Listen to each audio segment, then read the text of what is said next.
Okay, so today we are going to talk about monetization, because as you already know from the previous weeks, it's extremely important that your startup is a response to an urgent problem that people are trying to solve, but they are not able to solve. But unfortunately, that's not the only thing that makes your startup successful.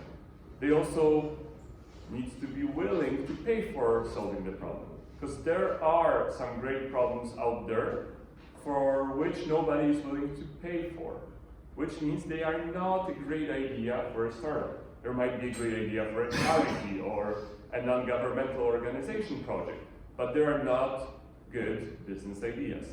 That's why today we're going to talk about monetization and business models, so that you could evaluate your startup idea not only on the level of, okay, does this answer an important problem that is not being solved today, but also, am I able to make money on that?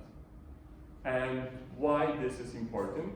Well, this is important because most startups, to survive and to grow rapidly, needs external cash, need money from investors. And investors are only willing to bet on that company if the math is right. If it seems that there is a chance that this is going to be a good business.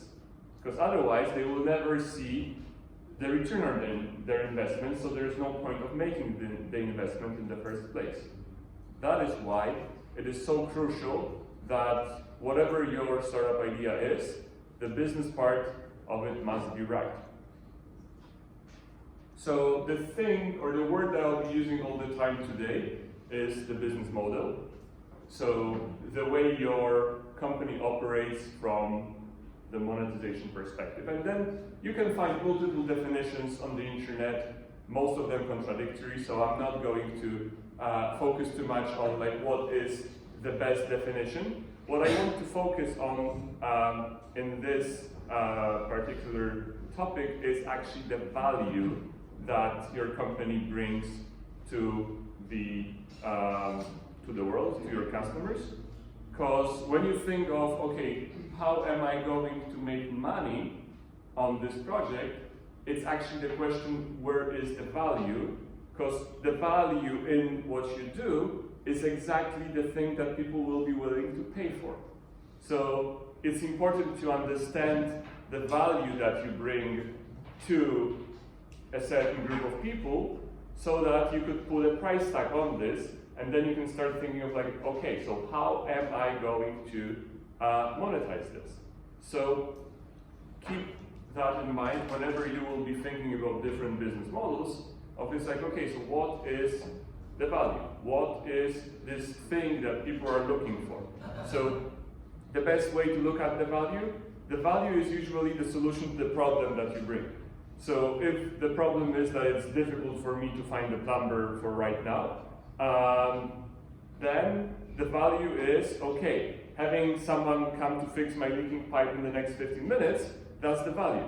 So when I will be thinking of, okay, so how do I charge for this? I'll be thinking of putting it close to the value. Because often you can see startups that are trying to monetize a completely different thing than the actual value, which means people are using their tool, but they're using it for a different thing, and that's why it's unclear, like, why should I pay for like part X of the startup when actually I see the value in part Y, which is, for example, free, or it comes just as an additional part.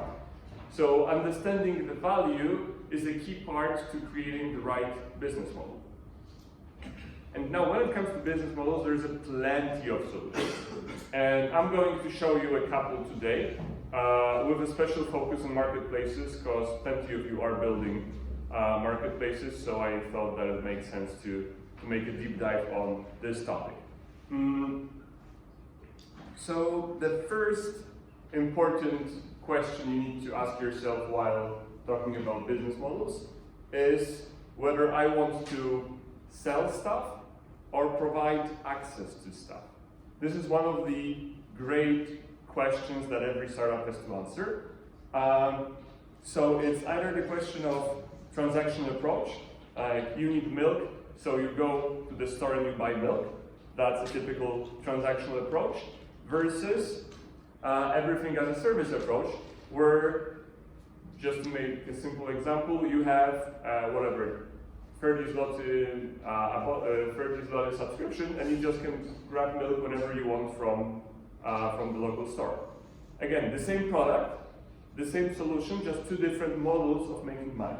So those are like the two big approaches out there. And I don't say one is right or the other one is wrong. All of them work in certain cases. It's just important for you to have the frame so that you could decide what works best for your idea. So in transaction approach, the first thing that I want to mention is the classical idea of pay-by product. So you just go and buy it. No matter you buy it online, you buy it in physical store, you just pay for a unit that you have purchased. Of course, that's very popular with physical products, but if you think back in the past, that was also the way that it happened with, for example, music. Like when you wanted music 10 years ago or 15 years ago, you were buying a CD with that.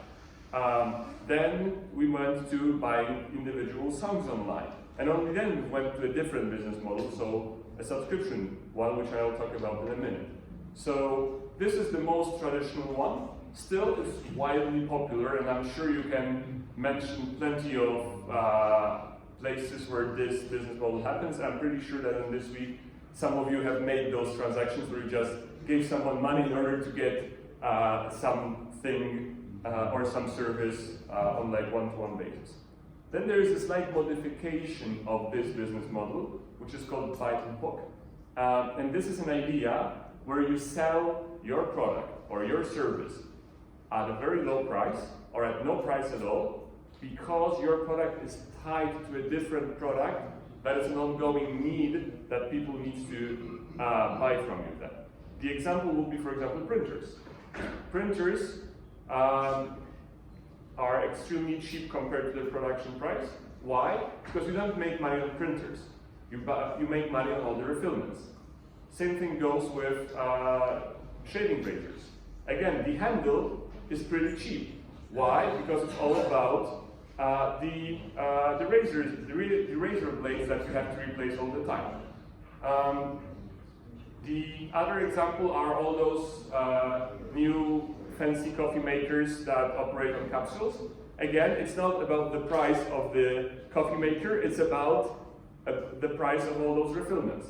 Of course, there's one important problem with this approach, meaning it's difficult for you to make sure that people will buy the refillments from you.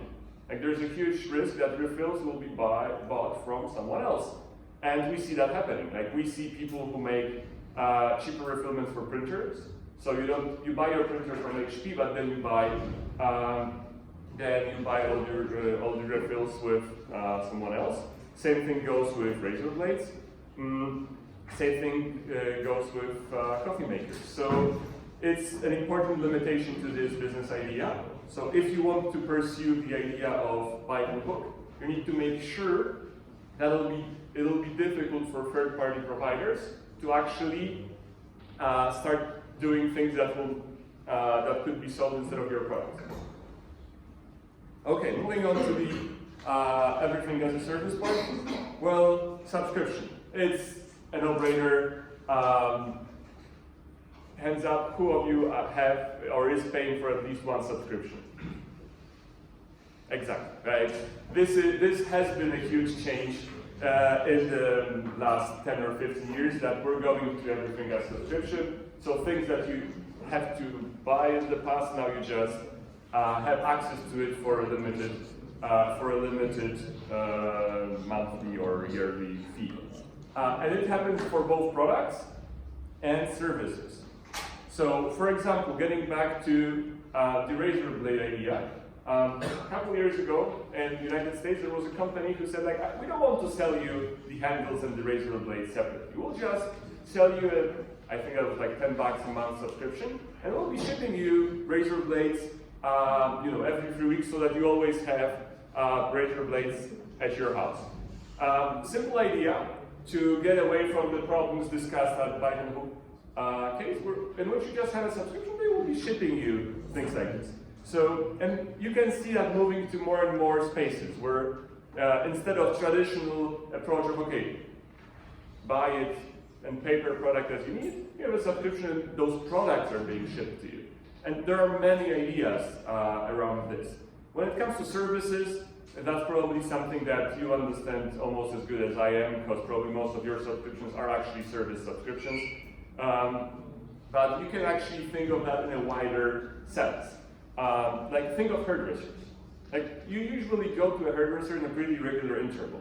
So instead of hairdresser charging per visit, so our 000 idea, he or she could easily go into a subscription model, saying like, okay, so pay me whatever, 29 bucks a month, and you can just get unlimited number of haircuts, because how many haircuts you can get? Like it's just risk management then, and that could probably work for some places.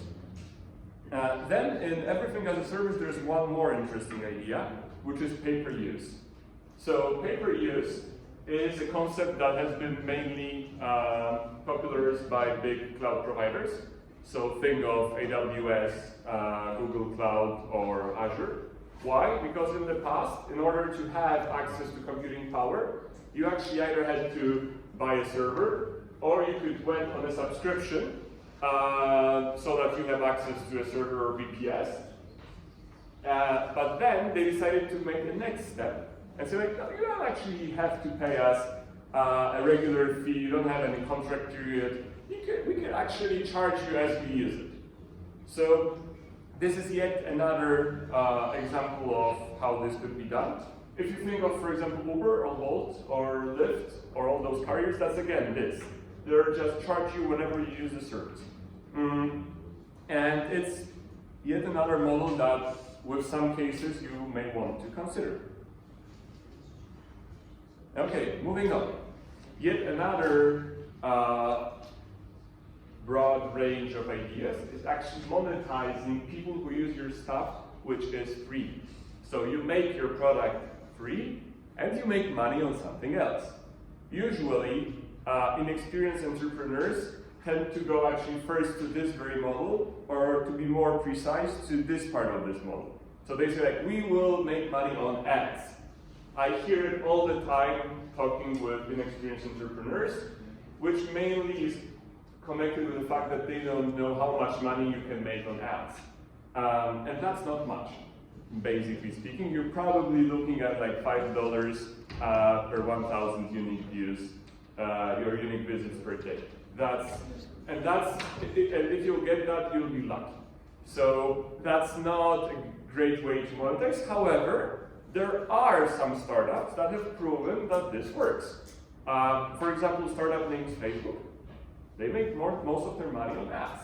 Startup named Google.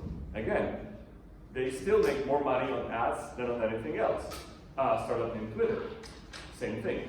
So it is possible, but you need to get to a massive scale. So unless you are doing something that could be so widely adopted and so frequently used as Google, Twitter, or Facebook, it will be probably difficult for you to base your model entirely on ads. Someone is trying to get in here. Well, we'll see whether he'll make the conclusion that there are the other doors over there. But the ads are not the only way to monetize people who use your free stuff. The more smarter way is actually to use their data. Because data is the oil of the 21st century. Data is something that actually has much more, is worth much more than what those people will be willing to pay for your service in many cases. So to be more precise, of course Google makes a lot of money on ads, but it makes a lot of money on ads because it has access to data. Google knows so much about you that they are able to charge more from all the ads because they are able to target them better, which means each advertiser pay more for those selected groups of people, and en masse, it creates a good price. So that is why data is an interesting approach. Somebody came to save me, perfect. Oh, I think No? He's still trying. Well, can you actually go out and tell the person that is trying to get in here that they can get here through the other door? I will appreciate that. Perfect. Okay, getting back to the topic of data, because it's actually very important for you to understand the potential in there. So, again, sometimes it makes sense to let someone use your stuff for free if you are able to leverage their data and sell it to someone else. It is a pretty common business model. In that case, you actually treat your users as the thing you sell. So your product is actually a byte to have the users you want to have, and then you use their data for some other reason. Like, perfect example of that would be all of those rapidly developing apps that helps you to change the way you look. So, you make a photo and add a filter on it, or it changes you from male to female, or whatever it is. Plenty of those apps that comes from, let's say, not very popular providers are actually a way to extract the photos. Like, the photos are important because they're used then to train data sets to improve facial recognition. So the thing is that the app can be made for free because the app is just a byte to have people use it. And then once the people use it, we have the photos, and we can use the photos to do certain things. Of course, it's not very aligned with the GDPR and other privacy policies, but in the global village, some people just don't care. So it's important to understand that, and it can be also used in a legitimate way. It's not always a malicious use case. Like, again, Google gives you so much things for free because then they are selling you to the advertisers. Like, this is the deal. You get email for free because you are paying for the email with your data and the possibility to advertise to you in multiple targeted ways. So keep that in mind, that in certain cases, this could be interesting. Like, for example, there are, I know a company that is currently in Skyline that specializes in credit scores for people who are under the radar of traditional scoring systems. So it's difficult to score them using like the traditional ways banks score whether somebody should get a loan or not. And they gather information, they buy information from different sources, from different websites where people have accounts, so that they could evaluate whether this person should get a loan or not.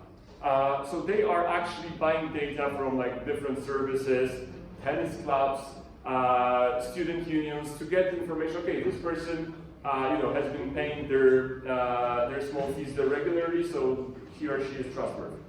So data should be of your concern, because data will be worth much more as the time will grow. But not to stay too long on this one. Additional services.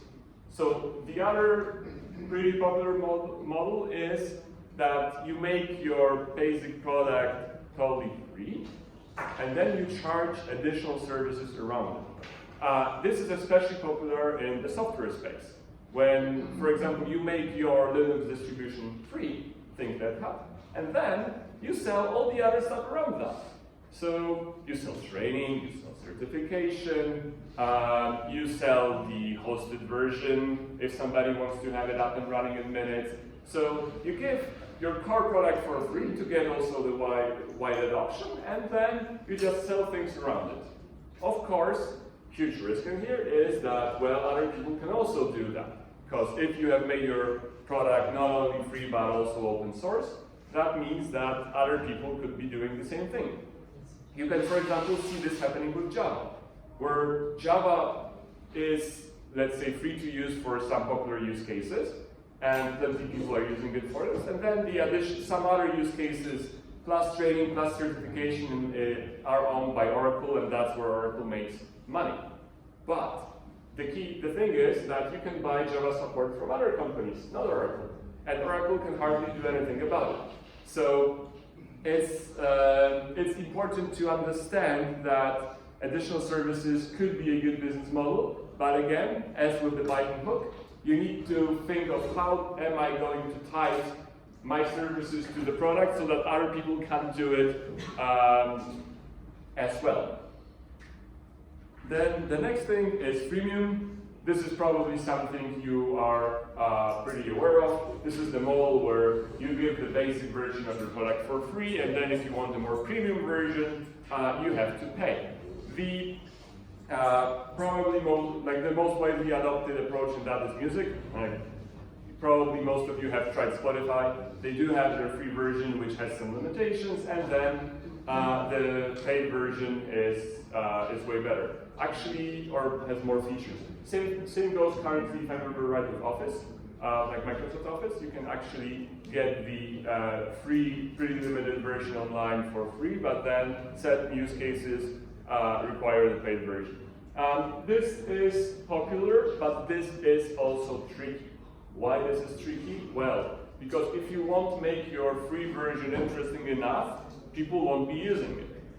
But if you make it too interesting, then there will be no reason to switch from the free to paid version. So it's a pretty tricky thing how to balance out the features that will be available for free in that case with the features that will be paid features. So it's very important if you're thinking of this business model to think of that and test it. Because once you have launched, and once you get some pool of growing customers, there will be an extreme and huge customer outcry and pushback whenever you will try to change it. Meaning, if 2 years down the road you say that, okay, this feature that has been free now is not going to be free anymore, this will make people be angry at you, and you will feel that in your growth numbers, which is exactly what you want to avoid. With this said, that actually brings me to an additional point. If in your strategy there is an idea to let's start with this for free, and then as we grow we will charge for it, again, it's very important to remember that people will be angry when you start charging them for something that used to be free. So even if you think it makes sense for you to get wide adoption or to test out the waters, to give something for free at the beginning, you should always frame it in a way that this is free only for limited period of time, and this eventually is going to be a paid thing. One of the examples for that is Pinterest. At the very, very beginning of Pinterest, they've actually put a dollar icon close to certain features. No matter if they were free, they just wanted to indicate that this is going to be a paid feature. Like, we will be charging money for that. We're not doing it right now, but we will be charging money for that.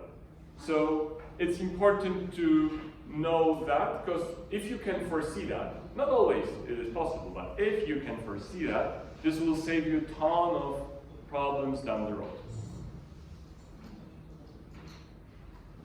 Okay, marketplaces.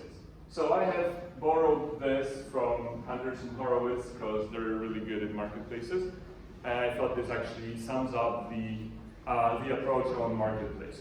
So first of all, who in this room is working on a marketplace idea? I'm sure there is more of you. You may not realize that you are actually working on a marketplace idea. So marketplace is always when you have two sides that are connected and that you're serving, like you're connecting two parties and making that happen. That's always a marketplace. That might be a different type of marketplace, but that is a marketplace. So a little bit of history. The most basic types of marketplaces that used to be out there are basically the notice boards. Like, if you think of a notice board, that's actually a basic idea of marketplace. So people can put an information there or an entry there and say, like, I want to rent a flat, and the other person may put an information in, okay, they can see this this notice and then say, like, okay, I have a flat to rent. Like, so it helps people make connections. And in the very basic things, it's just a place where people can discover that they have a matching needs. That's like the basic idea of the marketplace. And as I said, that's 90s. That's That's really 30 years ago, when that was the initial stage. Then in 2000s, we have seen the fact that some of those marketplaces became slightly more specialized in a certain things. Because Craigslist was a little bit like, to switch it to Polish reality, Gumtree. Do you know the service? Have you ever heard of it? So that's more or less the thing. It's a notice board. You put post there and somebody may see it. That's basically it. But it's about all of the topics. And then, of course, there are topics that are more interesting, like selling and buying houses, renting places, child care. There are topics which are, let's say, more interesting. And that's why the new wave of marketplaces arrived that were focused only on those particular verticals. So it wasn't the notice board for all possible posts. It was the notice board just for those certain things or jobs. So you've seen the increase of that, and obviously it was also slightly more, let's say, advanced technologically, meaning it, for example, enabled the communication between the people happening on the platform, or like placing orders sometimes. That were like the first steps. Then the next big wave are what Anderson Horowitz calls Uber for ride era. So the moment when marketplaces become more curated, meaning it's not you who make the decision freely. Think of it, when you order a ride, you have no choice which particular driver will pick you up. It's Uber, Lyft, Bolt, or whichever provider that actually makes the decision for you.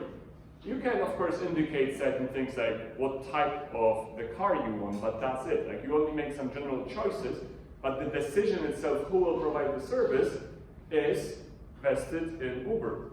So if you could imagine Uber in the non-curated idea, imagine that you want to get back from the city center to the outskirts, and you open Craigslist and you see posts saying like, I'm willing to take someone, I'm willing to take someone, I'm willing to give a ride, I'm willing to give a ride. Then you pick it and that happens. Like that would be the pre-Uber version of this marketplace. And with Uber, of course, it happens all automatically, but underneath, that's exactly it. Like, there are people who want to take a ride, and there are people who want to give a ride. And this way, Uber just connect the dots, but they have way more control over the entire process, because they are the matchmakers. It's not up to us to make those decisions, it's up to them. And in this moment, you actually buy service. Like, you still don't buy it from Uber, because if you have ever asked for an invoice for an Uber drive, you will see that it's actually still issued by the driver. It's not issued by Uber as a company, but Uber is a middleman in there, and they control more of the experience. And then the newest wave of marketplaces is the so-called managed marketplaces. And the idea in there is actually even more radical. So I think the best idea is to explain that with home purchases. So obviously, people are buying and selling homes throughout all of those marketplaces era, and there were different models of how people were trying to make the experience easier. But with the managed marketplace era, it actually works in such a way that you put the information on the marketplace, I want to sell a house. So they come, like the marketplace company, come, see the house, make the bid. If you accept the bid, they are actually buying the home from you. So they're not an intermediary in that sense. They physically buy a house from you. They renovate it if they think it makes sense, and then they place it on their own marketplace to sell the house. So they actually become an owner of the house for a very short period of time to make it happen. So they are no longer connecting the parties to make the transaction. They are actually buying it in order to sell it. So this way they have a full control over the entire experience, because when they are selling it, they can make the experience of selling the house exactly the way they want it, because there's no previous owner, because they are the previous owners. meaning they can renovate the house they want to, they can put in, you know, the right flowers, bake the cake, make sure that the house looks wonderful so that they can sell it for a higher price, and that the previous owner won't spoil the deal because they will withdraw, say something stupid or whatever they could do. So this is a way more radical approach to marketplaces. And of course there's a huge question, what next? And I think for now there's no clear answer what will be the next era of marketplaces. There was actually a great marketplace event in Berlin just this week where people were trying to give the answer to that question. But I haven't heard anything that I would say was like a decisive idea what is going to be next big thing in marketplaces. But obviously marketplaces are growing and there is a huge potential in building marketplaces. I think the biggest challenge that you should keep in mind while thinking of those business models, and I've seen some of you struggling with that, is making sure that you have both supply and demand, and that there's a reason for both supply and demand to be on your website. Because especially at the beginning, it's a little bit of a chicken and egg problem. So people won't be willing to buy rights from you if you don't have rights available, and you won't have rights available if you won't have people looking for the rights. Like, this needs to happen more or less at the same time, and this is kind of tricky. But this can be solved in different ways. So if you have a two-sided marketplace, probably the easiest way is to create value for one part of the marketplace, which is different than making the transactions. So, for example, I think I've told it to one of the teams, but it's time to actually introduce that to all of you. There is an interesting startup here in Krakow that helps to sell, let's say, same-day trips, excursions, and all of those things. Like, if you want to go to the Salt Mine or to Auschwitz, you can buy it with them. And of course, they're not a provider; they're just an intermediary between, between the providers of the trips and the customers. And at the beginning, they didn't have that many customers, so the trips providers were not really interested to be in the platform. No matter it didn't cost them much to be there because like they could just put their things available. But again, there was like that was a hassle that didn't bring much revenue. So what they have figured out, they figured out that we could actually build a simple system for those companies to manage their own excursions. So no matter the trips are sold by us or by any other people, you still need to manage which are the people I should pick up. Like simple management system for the actual tour company to operate. And they started to give away this one for free. And those companies started to use that, and of course when they were using that, they were also putting all of their trips on the platform. So they had the availability of all the trips, and then they could grow the other part of the market, because they already had the trips, so they could say like, look, I have that many trips in Krakow, why don't you browse it in here, because you have all the trips in here. And that was the way they were able to do that. So they secured one end by providing some other value than actually being on marketplace, and then they could focus on getting people on the other end. This is often tricky, but this is crucial if you want to build a successful marketplace.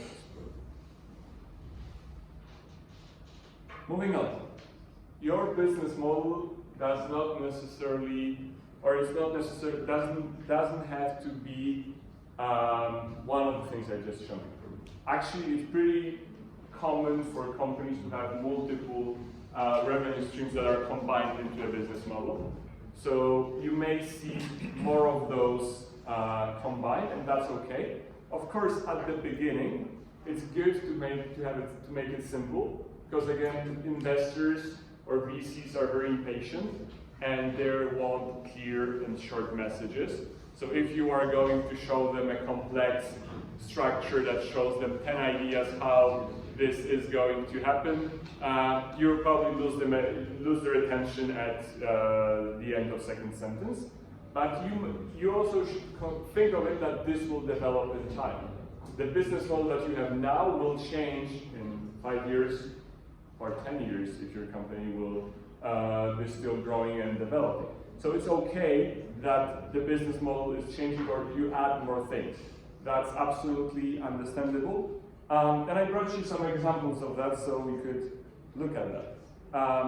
Peloton. Does anyone knows the company? You ever heard of it? Okay, what do they do? It's like basically it's like a spinning bike company, right? Yeah, they sell you a treadmill or a stationary bike that you can then ride on. So the basic idea is pay per product, and it's pretty expensive. It's like almost $3,000 per bike, which is expensive even under maybe America, home market in the US. But what is more important is that on top of those dollars you pay for bike, which is a pay per product one-time revenue, they have a $30 subscription where you can actually attend online spinning classes. So while you are on your expensive stationary bike, you can watch on the video, a professional trainer that tells you to just go faster and faster, and you feel like a part of the group, no matter you're sitting in your own basement. So their idea is actually a combination of two. So of course they take money for the product, but they also have the subscription. And subscription is of course important because it means that the money is flowing every single day and they have a contact with customers. Because they can sell the product through whoever they want. Like they don't need to sell it directly, you can probably buy it in a store. But still, you'll buy a subscription, they will be in touch with you, which means that they can sell you more stuff. Okay, let's go to the next example. Do you know this logo? Okay, so the business model in here. What is Apple's business model? Actually, they are going into subscription in different fields. So what is the Apple subscription part? For example, on music, and the Apple they have released their own credit card. Mm-hmm. Also, the Apple Plus TV. Yeah. So that's exactly it. Like you have strong subscription components in Apple. No matter Apple started as a software company, as a hardware company, like they were selling devices, which was a simple pay-per-use thing. But as you have mentioned, they are more into services. Actually, for the first time in history, Apple is now making more money from services and subscriptions than from hardware. Like in their last revenue call, they have announced that. And that's a pretty big step for the company that was purely a hardware company way before all of us were born. But they're actually going further with that. It's not only subscriptions on services. They are going with subscriptions for products. It's not available in Poland, but in the US, you can actually pay a flat monthly fee, and you will always get the newest iPhone. Yeah. You don't buy it; you just exchange the iPhone for the new model. So again, you have a subscription even for products, not only for services.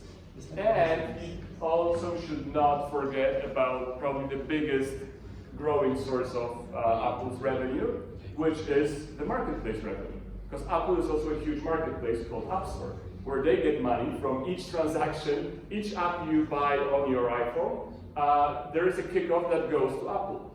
So if you look at their business model, it probably consists of those things. But as we have already mentioned, there are actually more than that. It's a huge company, so they have multiple models. You can probably analyze a business model for each division of the company separately.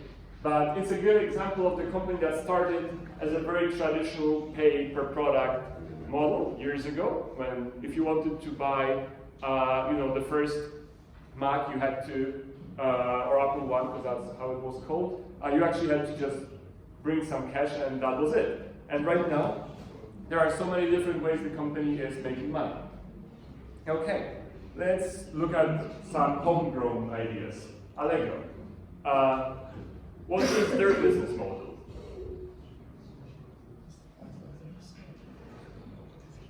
You may not know that because it's a purely Polish company. It's like shop for shopping? It's like eBay, yeah.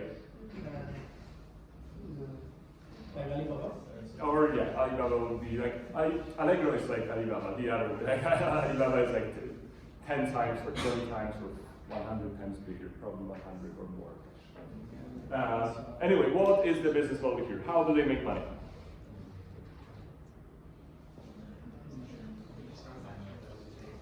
Yeah, so it's a marketplace that takes cattle transactions, that's true.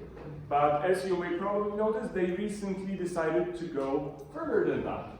And they decided to give you an opportunity to pay a flat fee and have delivery for free, if I remember right. And what is that? It's actually a subscription. And it's again a development of their own business model, when they felt like, okay, instead of just having a kick on the transactions or some additional fee for like promoting my product higher the product list, we'll also try to take some money on the customer end. And we'll try to get money from the subscription for the delivery. Of course, you can see the same thing happening with all other companies. Like if you look at Amazon, obviously they have plenty of business models, that's why I've not listed it in here, but they also have the Prime membership, and one of those things that you get as a member as a Prime membership is that you get free delivery or free one-day delivery, if I remember right. But this happens, it's happening more, it's more and more common. Actually, I recently noticed that even my local chain store in Spain has developed the same thing. So it's called El Corte Inglés, and again, you can only their supermarket has an offer that you can pay one fixed annual fee, which is actually not recurring, which made me wonder why. Like I would make it recurring, but anyway, you pay it once, and then you get all the deliveries for free for the entire year. And again, that's a way for a company to take money up front and also figure out what's the additional benefit of that. It actually ties customer to your platform. Because if I have paid El Corte Inglés for shopping delivery up front, I will be buying there, not in other competitors, because I will have to pay for delivery with their competitors, and I already have it for free in El Corte Inglés because I have paid for it earlier. So sometimes the way those things happens is that it ties you closer to a platform and prevents something that is called multi-tenanting. So the idea that you will be changing the provider depending on the price, which is, for example, a huge problem in Uber, where it's pretty common to open Uber app, check the price, open Bolt app, check the price, open whatever else you have available here in Krakow, check the price, and only then decide which one I want to go. Or if it's not a price for you, then it's like the time when the service will be available. So in States, again, Uber offers subscription for their services. They actually sell you a pack of rides, which means you can, whenever I order Uber in the States, it asks me, would you like to have this ride for $10, or would you like to have it for $8 if you buy a pack of 5 rides? I'm like, that's strange, but of course, if I would buy a pack of 5 rides, then I have 4 other rides to use that I've already paid for. So instead of checking whether Lyft could do it cheaper or faster, I will be using those because I've already paid for them. So there are certain benefits of connecting different business models. And obviously, as you can see, subscription is a place where everybody is going into because it seems like a very good place to be. But I want you to be careful, because subscription is a very much yesteryear thing, meaning for like last 10 years, everyone was talking like, yes, subscriptions are great, we should push people to have more subscriptions. And people are not stupid. People understand that we're trying to make them pay for things that are, like we want to pay them subscription for things that should be a one-time purchase, and people don't like it. And this, you have certain anger, and you need to have a good justification why this should be a subscription. Like it needs to be natural that this is, like it makes sense, that there is some continuity in that service. Because if there is no continuity, it's difficult to make the case for a subscription here. And you will get pushback, and this will hurt your growth. So no matter many startups sees subscription as the holy grail, you need to be careful to find the right reason why the subscription makes sense in that case. Because not every product makes a good subscription model. Okay, so if we try to sum up all of that stuff, the main thought that is actually, or like the main things that people are thinking of when they think of business model, and you can see that a lot with development of different companies, is first of all, they're looking for repetitiveness. They're looking at like how to keep in touch with people. Because if you are not in touch with your customers, if you are not in touch with your customers, it's difficult for you to sell them more stuff in the future. So that's one common denominator that you can see across all of those business models and the direction where it's headed. Of course, the other one is margin increase. Like we want to make more money, and it's tightly connected with the risk management. So those things could actually be very easily translated to things that we're talking about on one of the previous lectures. So if you think of repetitiveness, it's actually tightly connected with the customer acquisition cost. Because the reason why we want repetitiveness is because we want to scale customer acquisition cost. Is because we want to be able to get the same customers cheaper and get access to them cheaper. So that is why we are, when we think of business models, we look for, okay, so if I've sold you this, how am I going to sell you the next thing? To get back to the idea of Peloton, so the treadmill company, they're actually going to release next year the rowing machine. So yet another thing that you can put next to a stationary bike in your basement and this time exercise in a different way. So they need your contact data to reach out to you to sell you this stuff easier, because it's cheaper to sell it to people who already are your customers than to other folks. So that is why we're looking for an idea how we could repetitively sell to customers, because it just makes the scalability of customer acquisition much easier. And then the margin increase in risk management actually translates to scaling operations. Because again, sometimes the push for subscription is just the idea that, well, nobody is going to use like the entire possibility that we give. It's like how many haircuts you can get a month. So I can put a price and I can take the risk on me instead of carrying the risk on the customer. And sometimes you can also get a better margin because you can hide the margin in a way, or you can just count for people not using certain things they're paying for in full. It's like gym memberships. Again, like the reason why gym memberships are out there is because the gym owners usually correctly assume that you are not going to use this gym membership a lot. So this gives them a possibility to actually oversell, and there's no way that if all people who have gym memberships will eventually show up on one evening, there would be no way they could all fit into the gym. But it all works because people are rarely using them. So that's why more of those sophisticated business models, especially subscriptions, are on the rise, because it helps to get all of those things together.